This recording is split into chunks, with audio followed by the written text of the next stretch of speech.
यहाँ इस इलाके के जितने पढ़े लिखे बड़े बुजुर्ग लोग थे यहाँ आकर के इमरती खाते थे। समाज के समस्या पर, गांव की समस्या पर, राजनीतिक समस्या पर आपस में बैठ के चर्चा करते थे। यह दुकान पे काम करने वाले लोग जो दुकान खोले थे उनकी तीसरी पीढ़ी जी। और कहते हैं कि इस दुकान के जो प्रोपराइटर थे कारी शाह, कविता की तुकबंदी वो जबरदस्त किया करते थे। कहते हैं अगर वो किसी को गाली भी अगर देते थे तो वो कविता में तो वो मतलब तुरंत बैठे हुए हैं और तुरंत में वो छंद की रचना कर लिया करते थे।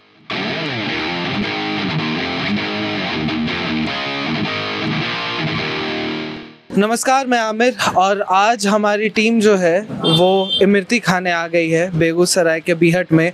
और बीहट का ये चांदनी चौक का इलाका है और जब हम लोग यहाँ पर आए तो पता चला कि यहाँ की इमरती काफ़ी बड़ी इमरती होती है और काफ़ी मशहूर है। मशहूर इस वजह से क्योंकि यही इमरती जो है वो राष्ट्र कवि रामधारी सिंह दिनकर खाया करते थे। यहीं इसी दुकान में आकर चंदेश्वरी बाबू खाया करते थे, चंद्रशेखर बाबू खाया करते थे, रामचरित्र बाबू खाया करते थे। तो काफी नामी और ऐतिहासिक दुकान है और हम लोग आपसे बात करेंगे। क्या नाम हुआ आपका? पंकज कुमार। दुकान आप ही की है? मेरे पड़ोसी का भाई का दुकान है। हाँ। जी। और क्या इतिहास रहा है यहाँ का? बहुत नामी दुकान बताई जा रही है कि बड़ी इमरती मिलती है। और सबसे पहले ये भी बताइएगा कि थोड़ा नाम ये चांदनी चौक कैसे पड़ा इस इलाके का? 1950 से पहले 40 से पहले यहाँ कोई स्कूल था नहीं। यहाँ के रामचरित्र बाबू दिनकर जी 12 मिडिल स्कूल से पढ़े थे। यहाँ भी आवश्यकता लोगों की थी कि एक स्कूल बने, एक जगह बैठने के बने, बहुत दूर छोटा छोटा काम के लिए नहीं जाना पड़े। तो उन लोगों ने यहाँ एक चौक तरह का बैठना शुरू किया, कुछ कुछ सामान लाके बाहर से, तेघरा से और मोकामा से।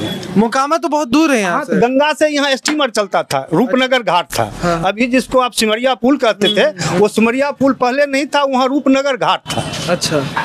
रूपनगर घाट से ही लोग उस पार जाते थे और मोकामा से मार्केटिंग करके आते थे।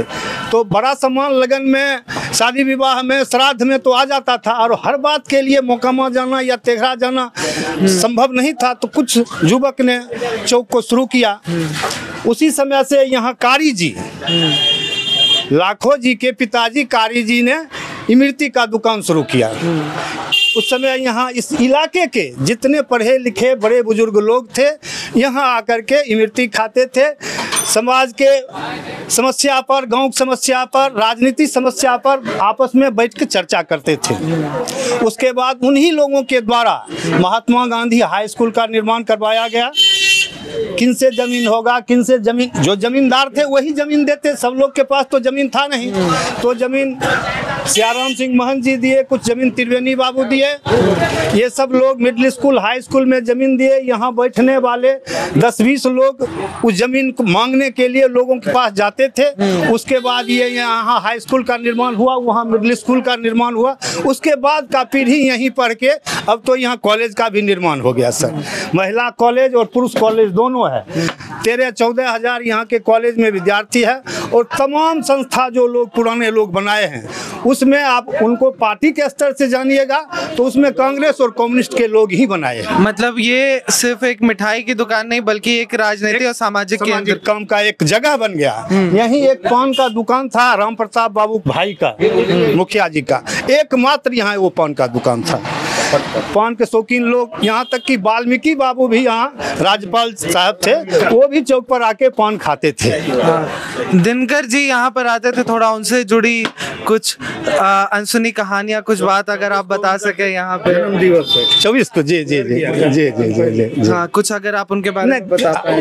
उतना पुराना तो है, दिनकर जी के बारे में बता देंगे। ये पढ़ाते हैं। यह जो दुकान आप देख रहे हैं, इस दुकान पर जो ये सभी लोग काम करने वाले हैं, यह दुकान पे काम करने वाले लोग जो दुकान खोले थे उनकी तीसरी पीढ़ी जी। और कहते हैं कि इस दुकान के जो प्रोपराइटर थे कारी शाह जी, वो लखन शाह के पिताजी थे।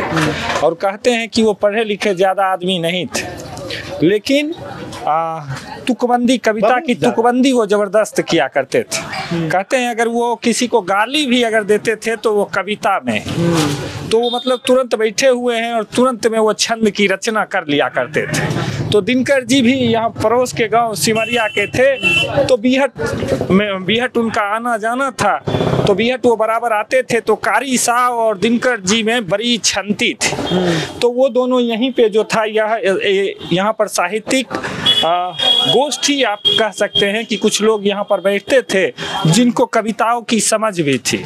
उस समय में जब कहते हैं कि दिनकर जी की कविता कोई सुनने वाले नहीं थे, तो दिनकर जी गांव वाले को कहते थे कि आइए हमारे यहाँ पर भुंजा बनाए हुए हैं, तो लोग भुंजा के बहाने भी आ जाए लोग, तो लोगों को लगता था कि दिनकर जी के दरवाजे के होकर नहीं जाना है कि कहीं दिनकर जी देख लेंगे तो हमको पकड़ कर कविता सुनाएंगे।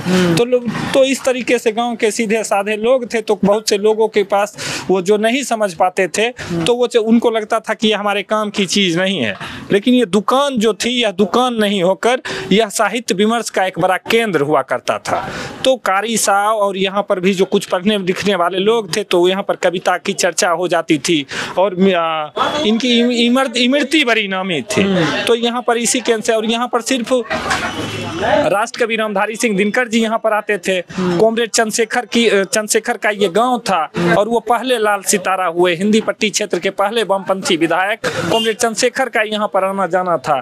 उसके बाद जो है सो वाल्मीकि बाबू सिक्किम के राज्यपाल बने, वो आते थे। रामचरित्र बाबू श्री कृष्ण सिंह के कैबिनेट में प्रथम सिंचाई मंत्री थे, वो थे। और कन्हैया कुमार भी अगर गाँव आएगा तो यहाँ पर आकर के जलेबी वो खाते हैं। तो यह अपने आप में एक अद्भुत जगह है, और यह कल भी जैसा था 50 साल बाद भी वैसा ही है, कुछ नहीं बदला है। गांव बदल चुका है, सड़क बदल चुकी है, मार्केट बदल चुका है, लेकिन यह उस समय जैसा था आज भी वैसा ही है। तो दिनकर से जुड़े कोई किस्से जो यहाँ पे इस दुकान में हुए हो, कोई घटना हुई हो जो लोगों के जहन में आज भी मौजूद हो, जो आप ऑडियंस को बताना चाहें? जी, श्री बाबू की पहली सरकार में ये सिंचाई मंत्री थे।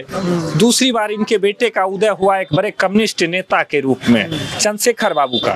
तब चंद्रशेखर बाबू का टिकट काट दिया गया था, तो कहा गया कि बाप कांग्रेसी है और बेटा कम्युनिस्ट हो गया है, तो ऐसे में जो है यह भी मतलब ये भी बेटे के साथ ही। तो रामचरित्र बाबू का टिकट काट दिया गया।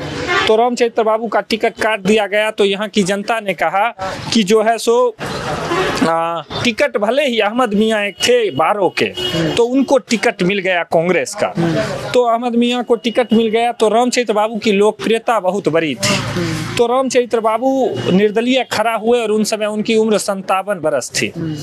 तो उस समय उनके नॉमिनेशन में 57 बैलगाड़ी से लोग वहां पर पहुंचे थे बेगूसराय में नॉमिनेशन करने के लिए। उसमें जयप्रकाश नारायण भी आए हुए थे। और दिनकर जी जो है सो वो चुनाव प्रचार की कमान अहमद मियाँ का विधानसभा का चुनाव दिनकर जी करते थे। तो वो विधानसभा तेघरा विधानसभा ये था उस समय भी, और अभी भी तेघरा है, बीच में बरौनी हुआ था। तो वो चुनाव प्रचार यहीं से करने के लिए निकलते थे। तो लोग उनको यहाँ पर कहा करते थे कि दिनकर जी आप भले ही टिकट अहमद मियाँ को दिलवा दिए हैं, भले ही आप अहमद मियाँ का प्रचार कर रहे हैं, लेकिन जीतेंगे रामचरित्र बाबू ही। तो ये है, यही सब जुड़ी हुई बातें। यहाँ पे तब तो दिनकर जी और रामचरित्र बाबू कई बार आमने सामने भी हुए हो। देखिए उन लोगों में मतभेद था लेकिन मनभेद नहीं था। दिनकर जी भी रामचरित्र बाबू का वैसा ही सम्मान करते थे और रामचरित्र बाबू भी दिनकर जी का वैसा ही सम्मान करते थे। ये पार्टी इनका टिकट काट दिया तो ये निर्दलीय लड़े, और उस समय ये जो कांग्रेस के प्रति निष्ठावान थे तो अपने पार्टी के प्रति जो उन पार्टी का जो आदेश था वो पार्टी के आदेश पर चुनाव प्रचार कर रहे थे। दोनों में किसी प्रकार का बैर नहीं था। तो बिल्कुल अभी ये जो जगह है काफ़ी एक ऐतिहासिक जगह है, और दिनकर जी का भी जो गांव है यहाँ से 2-3 किलोमीटर की दूरी पर है, काफ़ी नज़दीक यहाँ पर उनका गांव है। और कहीं ना कहीं ये जो जगह है, ये जो स्थान है जहाँ पे हम लोग मौजूद हैं, दिनकर को राष्ट्र कवि बनाने में इस जगह का बहुत बड़ा योगदान रहा है और इस जगह का एक अलग इतिहास रहा है।